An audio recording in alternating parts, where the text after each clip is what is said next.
Now, back to the morning roast with Bonte and Shasky. This is Maroon 5. Certainly is. Sweet Home Alabama. Sweet Home Alabama. Wait, that's Skinner. That's the Skinner guy. Yeah. All right. It shows a beat that you The might like from Skinner them. guy. I love how that's the Skinner guy. I mean, All right, so give me a minute. Can you give me a minute? All right, let me let everybody know this segment, or the last segment, was brought to you by Coda State Lumber. Lumber and building materials, actually serving the Bay Area for 3 generations. When you succeed, we succeed. Visit GoToStateLumber.com. When Go to State Lumber going to pay me, I read this damn thing every damn day. Can I get some wood? Have you seen my fence up at my house? Which house? The one up at the river. I haven't been up there. I've never been invited. My buddy Alex built probably the most beautiful cedar fence ever, and I want to thank Carrie and everybody at Golden State Lumber. They delivered it right to the house, and we just got it all stained. Bonte, I'll do a video this weekend. I haven't been invited. I don't want to see your video. I haven't been invited up there, so I don't want to see it. I'll just skip through your story. Double tap. Ba-ba. Okay. You know how you do it? Double tap. Ba-ba. Well, it's not like it's concert footage. All right, I want you to give me 1 minute on the Giants, and then we'll get back into the Niners. All right. Giants won again yesterday, right? Yeah, and there was lots of outrage about Logan Webb getting yanked out of that game. Well, I saw Mark Willard's tweet. I was like, why did he care if Logan Webb pitched 66 innings and he got pulled? Should be lucky Logan Webb's pitching at this point. Well, he's at Shut him down. What career high in innings pitched for him. And if you've watched Logan Webb very thoroughly over the last 2 months, and I've been saying this to Lubman, I'm worried about Logan Webb as we get toward the end of the year. When you start to get really tired, you lose velocity, you lose a lot of spin and he got on that fastball. He got hit hard last Friday against the Dodgers. Well, look, he's kind of been spotty the last couple of months, right? Yeah. He's had some good performances, some bad ones. Numbers still look great, though. He's a good player. But if you were just asking me raw stuff, his raw stuff over the last 6 weeks or so hasn't been as good as it was earlier in the year. But this is where I'm going with this. When you have certain assets and you're not going to compete for a championship or even a playoff spot, you need to be smart with said assets. Of this team, you got Doval and Logan Webb, and everybody else not really in the long-term plans. Rodon, is it? Well, I mean, I want Rodon. Let's speed it up with the Giants. I want to talk Niners. The point that I'm getting at is, why are we being outraged? Yeah, I know. There was a rain delay. He threw a bunch of pitches before. Right. Then there's the rain delay. Then he goes back out there. The only one who's outraged is Mark Willard. Well, I have no problem with them being cautious with one of the few assets that they have in their organization. You got to be delicate with these arms. I mean, it's like Stephen A. Smith always says, I'm here to tell you right now, we don't care. Bitch his ass.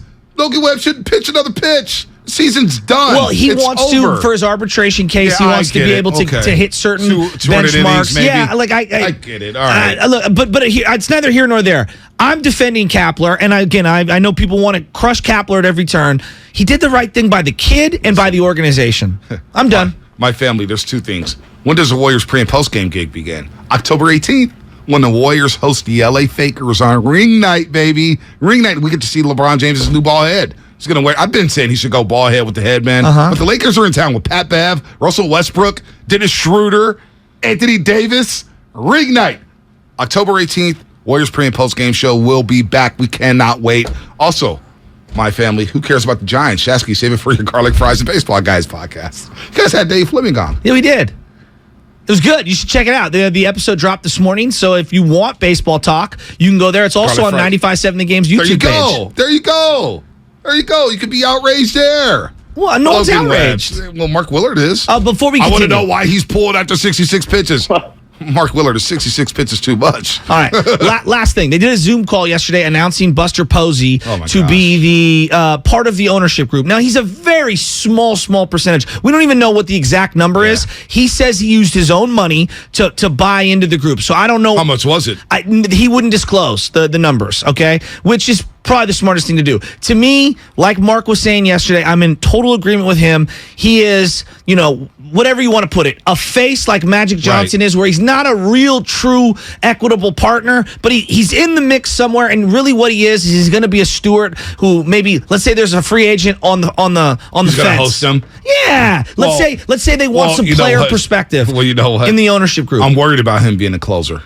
Why? He couldn't close John Lester. Well, he said that. Actually, he referenced how he didn't do a good job recruiting in the past. But I do think, Bonte, if you look at the ownership and player divide, there's a huge Grand Canyon gap between the two. Yeah. I don't think it's a bad thing at all for Buster to be involved in some capacity. I don't believe he's going to have this massive impact or this means anything. It's a sign of goodwill, and we all agree Buster's got a baseball mind, and it's a smart move. The bigger point is not Buster. I watched Greg Johnson, who's kind of the new face of the Giants board. There's 5 people on the board. The new 6th person on the board is Buster Posey. They created a role for him. 5 people on the board. Greg Johnson's Zoom yesterday. And Greg, I hope you're listening. Giants, I hope you're listening. Oh my God, that felt like all of the work from home Zooms that I have done, these horrible webinars where it felt like a Wall Street's quarterly earnings report Zoom. It was dry. It had no charisma. I pray to the heavens that they find somebody who can be the charismatic face in front of the media, in front of the different agents and representation that's out there. Greg, you might be the smartest person in the room. In terms of your presence on one of those Zooms, it didn't work for me. I was very, very discouraged. Not that I don't think that he knows what he's doing. He doesn't look like he wants to win as much as the fans do. Say what you want about Larry Bear. I don't know. I'm not going to say that about him. I'm not going to say that about him when he said, hey, we know about the guy in the Bronx, and we know about all the shortstops coming out. I'm not going to say that about Johnson, whether or not he wants to win. I don't know this guy. I didn't even know what he looked like until yesterday. Bonte. I'm not going to go there. Public speaking is where you want. When some you hear guys John don't Lynch, do it well. No, but that's my Nick point. Sirianni didn't do a good job in his introductory press conference. And look at the Philadelphia Eagles now. But Howie Roseman does, and he's the GM, and he does a great job. Nick Sirianni's coaching the team. Agreed. He's coaching the team. Agreed, and his winning has overcome and they made the playoffs last year. Bonte, I'm just saying, this guy has got a long... We overrate these press conferences so much. We do. If I put Lakeup and Bob Myers, if I put, John Lynch and whoever out there, I'm just saying the guy didn't present as well. Listen, well, you know what it is, too? I'm just being real. I tell you what a mistake was. I'm not going to say he doesn't want to win because of the presentation. Larry Bear was charismatic. Yeah, but that's some people don't have that gene. But that's my point. Like, we do these videos. That job is to be charismatic. Listen about the videos that we do right after a game. Some people could do that stuff. Some people had the charisma. They had the it factor. Some people can't. Think about all the reporters that we see trying to do videos and it's dry and some people have it, some people don't. Look, in front of a camera. But behind the scenes, we have no idea. I have no idea. I'm just saying, let's just say, me, Joe Shaskys, I'm potential free agent. And there's all these different owners in baseball who I know a lot of them are dry, but they have certain faces, like Steve Cohen. You were talking about the Mets throwing money around. If you don't think a player sitting there, because that's who they're going to negotiate with, Boris, their agent, or whoever their agent is, and the owner, they overstep the GMs these days. Just do the job right. Just do the job right. I don't care about your presser. But I'll say this, though, about that. If you're right on that element. But if you do a good job, but they didn't this year. But 510, perfect. Comcast Business Text Line. Dave Kappel's charismatic. Is he? Absolutely. He talks a great game. He talks a great game. I don't buy anything coming. He's a used car salesman to me.